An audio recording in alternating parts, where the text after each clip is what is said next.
presidente, deputadas, deputados, todas, todos e todos que se encontram aqui.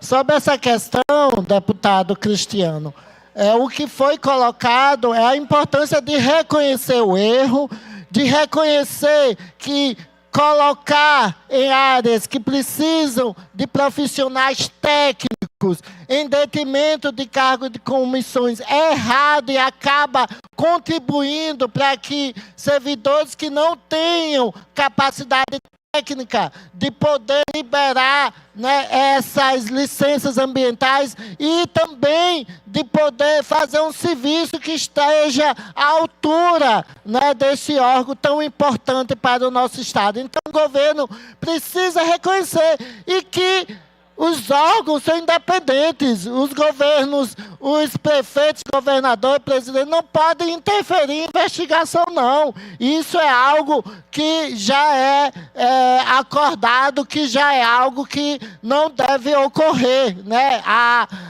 autonomia, né, dessas instituições, da Polícia Civil, da Polícia Militar e dos órgãos fiscalizadores são importantes. Senhor presidente, eu já denunciei nesta casa, né, outro assunto envolvendo também a ADEMA, a morte de peixes e a péssima qualidade da água lá no rio Japaratuba e também seus afluentes. E no final da semana, vários vídeos nas redes sociais surgiram denunciando a morte de peixes e a falta de qualidade de água lá no rio Japaratuba. Pescadores e pescadores marisqueiras cobram nos vídeos que providências sejam tomadas para punir, né, os poluidores e também acabar com a destruição do rio, que vem sendo, infelizmente, destruído pelo impacto das usinas de cana e da exploração de petróleo lá no campo de Carmópolis. E quero lembrar que sobre este assunto, né, a gente vem falando desde o início da nossa mandata. Em março de 2023, em uma das visitas ao povoado Maribono, né, vizinho lá ao rio Japaratuba, em Pirambu, eu presenciei a morte de peixes em um porto da comunidade que dá acesso ao rio e trouxe aqui denunciando essa casa e cobrando uma fiscalização da ADEMA. E na época, né, questionamos a ADEMA sobre esse crime ambiental que vem ano após ano destruindo o rio Japaratuba e prejudicando a vida das comunidades, né, da pesca artesanal naquela região. Por favor, podem exibir o vídeo que foram vinculados e enviados, né, também para a nossa assessoria. É aí o crime na natureza, aí, ó. Olha aí, veja vocês aí, aqui tá aí de fuleirinho branco, nesse gabinete aí, rico, aí ganhando seus dinheiros, enquanto a gente estamos se arrombando aqui na beira do rio. Com um monte de peixe morto aí, que crime aí, cadê o dinheiro nosso? Cadê agora? Ninguém toma providência. Ninguém toma uma providência aí, né? Disso, né? Solta o nosso dinheiro, queremos o nosso dinheiro, queremos o nosso seguro. Vai passar fome, né?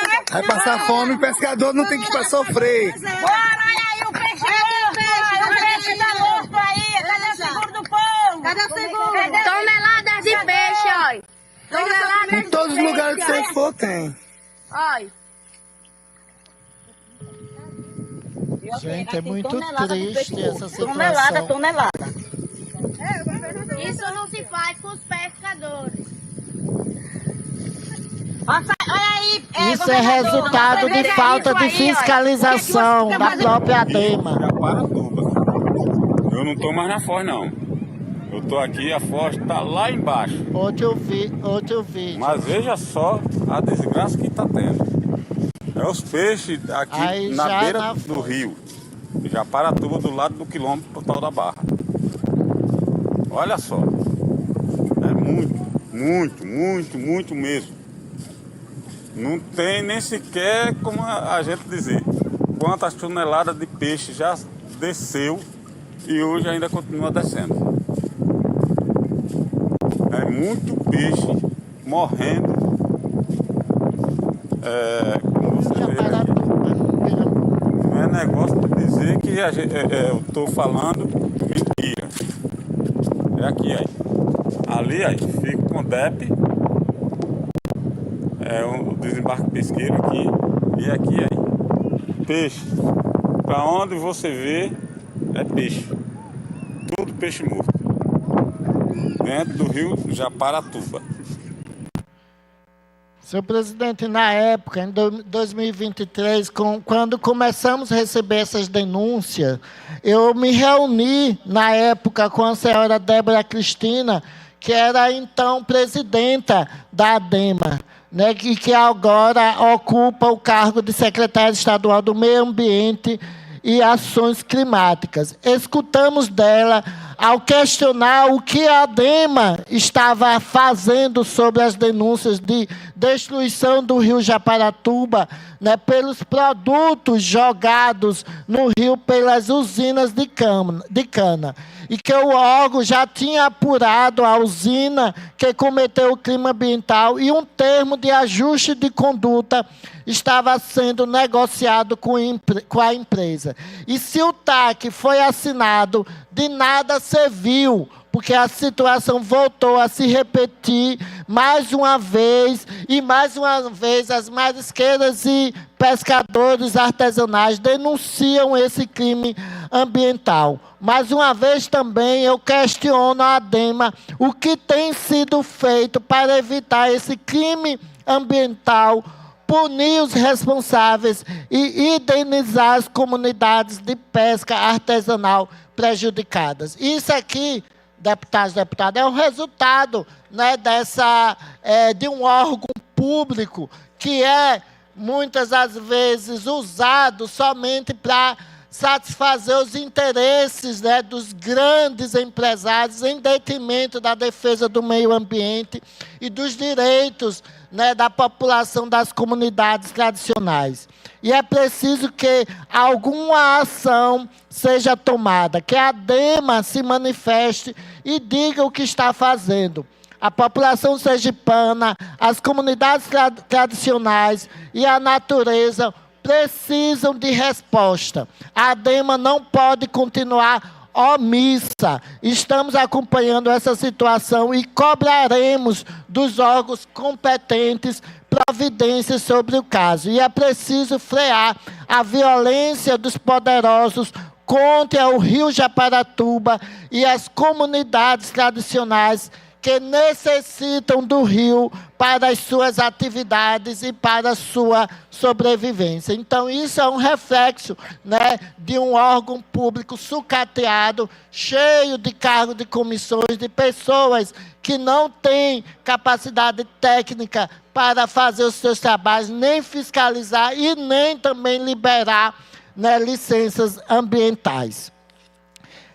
Senhor presidente, como essa semana, né, antes de ontem, na verdade, né, 8 de março, foi o Dia Internacional das Mulheres, né, participei do grande ato que aconteceu lá no Conjunto Bugio, uma grande manifestação, onde estiveram presentes várias mulheres de várias comunidades aqui do estado de Sergipe, de vários movimentos sociais, as mulheres organizadas nos sindicatos aqui do estado de Sergipe, e que foi um momento muito, muito especial de luta e de resistência, denunciando várias situações que foram abordadas aqui na audiência pública realizada pela Comissão de Cidadania e Direitos Humanos, né, em alusão ao Dia das Mulheres, com o tema onde o Estado falha na proteção das mulheres sergipanas.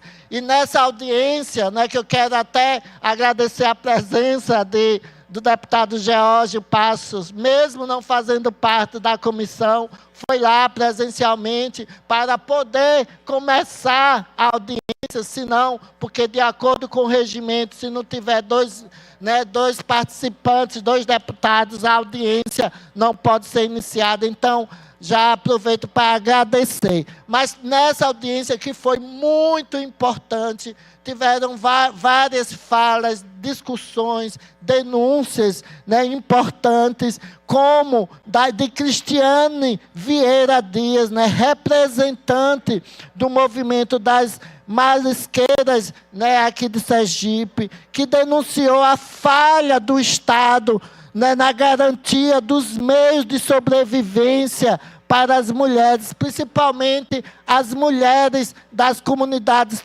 tradicionais, como as marisqueiras, né, as mangabeiras e as que as invisibilizam em seus direitos. E conforme Cristiane Vieira denunciou, o movimento das marisqueiras já denunciou a ausência de médicos, a falta de vacinas e de transporte escolar nos territórios tradicionais, evidenciando que as políticas públicas muitas vezes param onde começa o barro e a água. Falha também em reproduzir violências e fazer revitimização de mulheres vítimas de violência. A Cristiane deu um relato pessoal, né, contando um caso em que a filha dela e ela mesma, que já tinha sofrido violência doméstica, procuraram uma delegacia e acabaram sofrendo mais violência,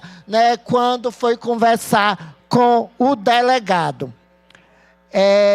E também Cristiane, né, com essa sua denúncia, foi uma voz corajosa, relatando o constrangimento sofrido, né, em uma delegacia quando a filha passava por essa situação. E é inadmissível que dentro de delegacias onde mulheres deveriam ser protegidas, elas são recebidas com descasos por servidores e servidoras também públicas despreparadas. Por isso que é muito importante a gente investir, né, em capacitação e formação em direitos humanos, porque falar em direitos humanos é falar sobre os direitos das mulheres, da população negra, da população LGBT, das pessoas com deficiência, das pessoas das comunidades quilombolas e etc. Também esteve presente e foi muito importante a fala de Quitéria da Silva, que é presidenta do Sindicato das Domésticas, destacando a realidade cruel da zona de expansão de Aracaju, onde mulheres caminham quilômetros em pontos escuros e inseguros para chegar ao trabalho, sem acesso também à saúde, próximo ao local onde passam a maior parte do dia. E também, né, teve presente Isabelle Andrade, né, ela que faz parte, né, do Comitê de Enfrentamento, né, da Violência, de enfrentamento à maternidade maternal e infantil.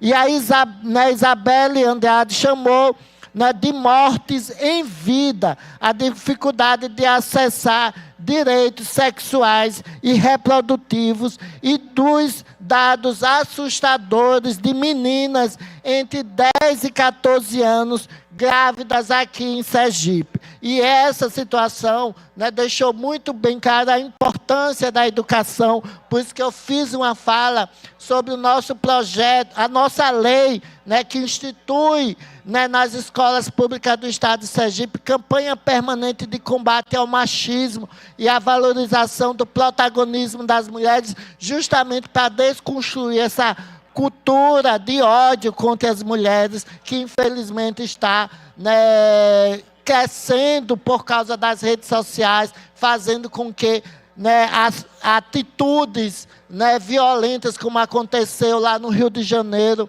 onde 5 adolescentes estupraram, né, uma menina. Então, isso é muito grave, que a gente invista na nossa educação. Também esteve presente, né, doutora Adélia Pessoa, né, que ela faz parte, né, também de vários movimentos, como o Conselho, né, da Mulher do Estado de Sergipe, também faz parte, né, ela estava representando o Conselho tanto estadual como nacional da mulher. E a Adélia Pessoa, né, foi cirúrgica dizendo: o lugar da mulher é no orçamento, porque fico muito feliz que a presidenta da sessão agora está nas mãos, né, na autonomia, liberdade. A gente poderia aproveitar para discutir mais sobre esse assunto, né, da deputada Carminha, né, porque sem a CUE, né, quem não sabe o que é a CUE, sem, né, recursos, sem orçamento, não tem como efetivar as políticas públicas, porque legislações, foi o que a doutora Adélia trouxe, legislações, a gente tem um monte de legislações, só que infelizmente elas não são efetivadas como deveriam por falta de orçamento. Então, a doutora Adélia Pessoa trouxe essa questão da importância, né, de orçamento, de mulheres, de recursos destinados a ações para combater as violências contra as mulheres e garantir os seus direitos possam estar presentes nas leis orçamentárias. Acabou caindo aqui umas sugestões. E também, né, o que a gente discutiu, né, que foi colocado, que é a constante falta de creches e escolas em tempo integral, a falta de políticas de moradia e habitação para as mulheres que sustentam suas famílias, falta de investimento em segurança, falta de investimento na geração de dados, né, e outras questões graves. E sobre a relação do dossiê, né, em relação à questão do dossiê de dados, a gente cobrou, né, porque estava presente, e eu fiquei muito importante, né, da sua presença, a secretária da Secretaria de Políticas para as Mulheres, a delegada Georlice Teles, que ela chegou já no meio da sessão, mas foi muito importante, porque ela se comprometeu na efetivação, né, do dossiê da mulher sergipano. Ela disse que esses dias já vai ser lançado, né, e que deve ser colocado em prática, contendo também dados sobre a violência contra as mulheres em Sergipe para nortear as políticas públicas. Também estiveram presentes, né, Elvira Lorenza, representando a Defensoria Pública do Estado de Sergipe, Sérgio Vinícius, né, assessor da Coordenadoria das Mulheres do Tribunal de Justiça do Estado de Sergipe, a delegada Lorena Oliveira, né, representando a SSP, né, ela faz parte da delegacia da DAGV de Socorro e que também, né, se comprometeu, né, ela recebeu, né, a fala principalmente de Cristiane em relação à falta de capacitação, né, dos servidores, dos homens, né, servidores da própria Polícia Civil. E também, né, além dessas pessoas falarem, a gente abriu, né, para a população presente, tiveram várias falas e também fizemos alguns encaminhamentos, deputada presidenta Carminha, como a inclusão imediata das mulheres de povos e comunidades tradicionais nas redes de saúde, educação e saneamento, o fortalecimento da campanha Zero Gravidez na Infância e combate rigoroso à violência obstétrica, garantindo analgesia no parto, canais efetivos de participação e transparência no PPA e na LOA, com participação da sociedade para garantir os recursos, né, chegando à ponta, chegando nessas políticas públicas de combate à violência e na garantia dos direitos da mulher. Também foi encaminhado a criação da terceira vara especializada em violência doméstica, para agilizar o acesso à justiça e também a criação de um protocolo estadual de combate à escravização doméstica, com formação de assistentes sociais para intensificar e denunciar esses casos, entre outros encaminhamentos. E o Estado precisa parar de... Mais 2 minutos, deputado. Obrigada, presidenta. E o Estado precisa parar de falhar e começar a proteger, de fato, a vida das mulheres sergipanas. E quando a gente fala Estado, são todos os órgãos que compõem nosso Estado. O governo do Estado, a Assembleia Legislativa, né, os prefeitos, as secretarias, o Ministério Público, o Tribunal de Justiça, todos, a Defensoria Pública, todos os órgãos, né, responsáveis para essa situação. Por fim, não vai dar tempo, mas também ontem aconteceu na Câmara de Vereadores a audiência pública para falar sobre a proposta de concessão dos mercados de Aracaju, que foi de autoria do vereador Camilo Daniel. E não é de agora que os mercados centrais aqui de Aracaju vêm passando por um processo de sucateamento. Banheiros interditados ou quebrados, telhados danificados, saneamento precário, um abandono total do nosso patrimônio que atende diariamente a população que ali consome ou trabalha e que também é um símbolo cultural e turístico da capital sergipana. Da mesma forma, o entreposto, né, recém-reformado se encontra completamente inutilizado, como afirmaram os feirantes nessa gestão. Então, a gestão do serviço público e os equipamentos do Estado deve receber investimento e funcionar bem com servidores e servidoras que estejam a serviço da população e não de interesses privados, né? Os feirantes, né, precisam de um diálogo e de uma transparência por parte da Prefeitura, e a nossa mandata, presidenta, estará acompanhando também essa situação nos mercados aqui de Aracaju. É isso, muito obrigada e até amanhã. Nesse